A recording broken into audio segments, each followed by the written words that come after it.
traditions can be passed down from generation to generation or created in the here and now. All it takes is a little bit of intention, imagination, and creativity.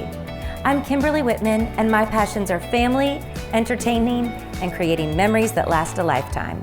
Join me now for Styling the Seasons.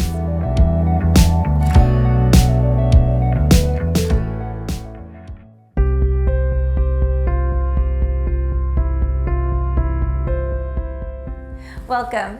Together, we're going to celebrate Easter in style. I'm going to introduce you to two of my favorite artists who bring joy to the tradition of the Easter tablescape.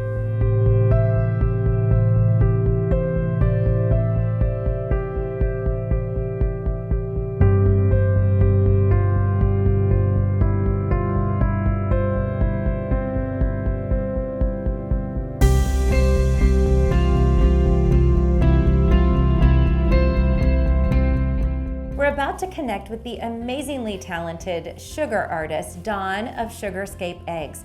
Look at these incredible sugar diorama eggs she makes. She's going to talk to us about the meaning behind them and how she makes them. Hi, Dawn. Hi, Kimberly. So great to connect. I'm so excited to talk to you about your incredible eggs. Thank you so much. Thanks for having an interest in them. How did you start doing this? What was the inspiration? Well, as a kid, I always got sugar eggs in my Easter basket, and I loved the book Country Bunny and the Little Gold Shoes by DuBose Hayward.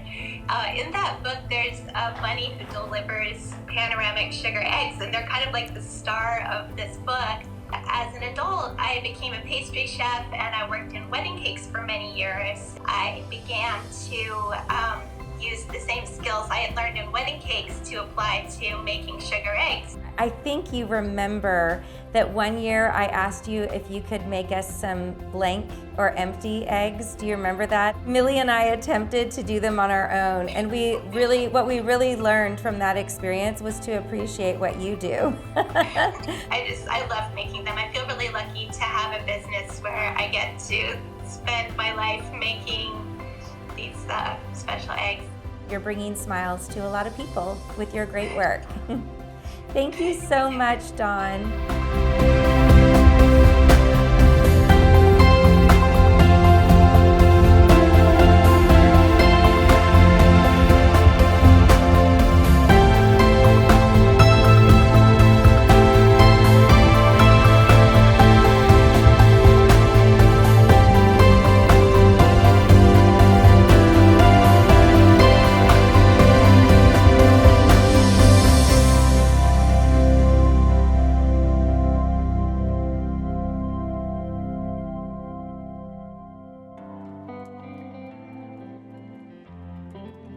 I'm excited to introduce you to my friend Shannon of Hope Hill Designs. A few years ago when we were having an Easter egg hunt outside and we knew it might be windy, Shannon and I put our heads together to try to come up with a centerpiece that wouldn't blow away. Shannon had this great idea of putting florals inside of cabbages, and they turned out so cute. Here's one of our finished floral cabbage centerpieces. I loved it so much that we featured it in my book, Parties Around a Punch Bowl, and the instructions are all right there inside.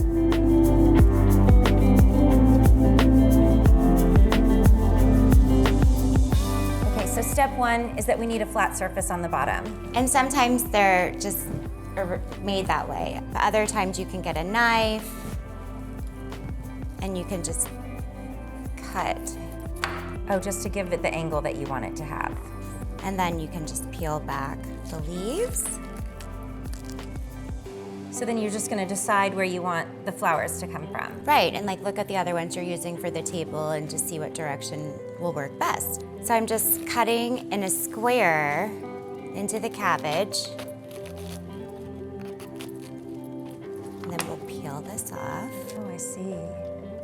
So you're taking off however many layers you can. You don't need it to be deep, maybe like 3 inches max. And then I find it best to go crisscross.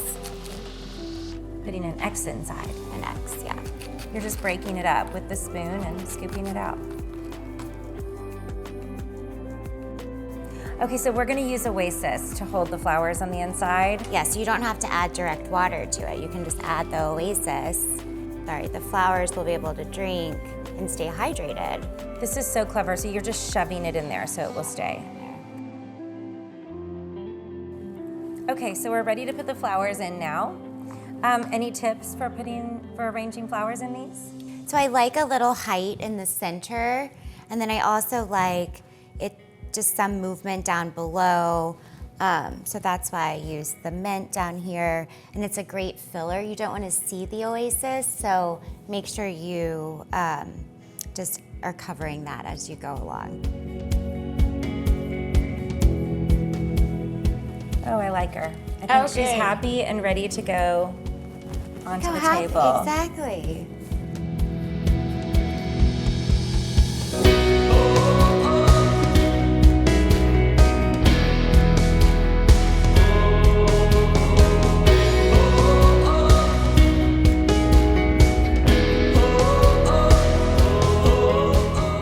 I hope you enjoyed getting a peek at the way we celebrate Easter, and I hope it inspires you to style the season in your own unique way. To whatever you celebrate, happy styling!